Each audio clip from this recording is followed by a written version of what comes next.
Раст од 2,5% на македонската економија во 2017 година прогнозира Народната банка во својата најнова априлска проекција.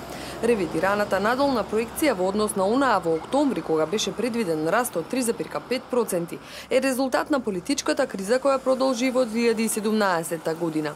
Извозот и личната потрошувачка и годинава ќе бидат главни фактори на растот. Кај инвестициите повторно се очекува благо намалување, а следната година да преминат во позитивна зона, за кога и се прогнозира економски раст од 3,2%. За ова година предвидуваме економски раст од 2,5% и забрзување во наредната година на 3,2%.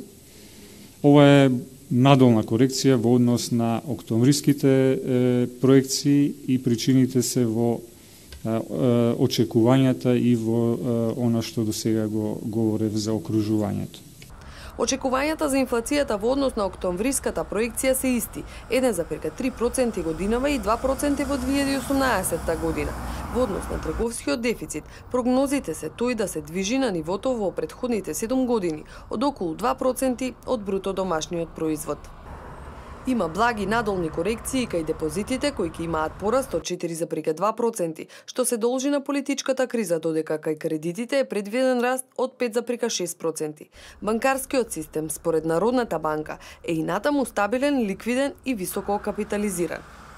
Клучни предпоставки на априлските проекции се задржување на здравите фундаменти на домашната економија и продолжените негативни ефекти од политичката криза врз довербата на потрошувачите и инвеститорите, како и предпоставката за постепено разрешување на кризата во текот на годинава, стабилизирање на амбиентот и исцрпување на неповолните ефекти до крајот на годината.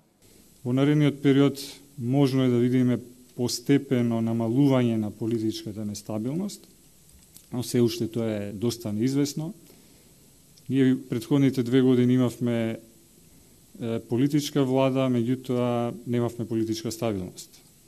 Така што нас ни треба политичка стабилност и намалување на неизвестност. Богов и во иднина очекува да продолжи координацијата на монетарната и фискалната политика.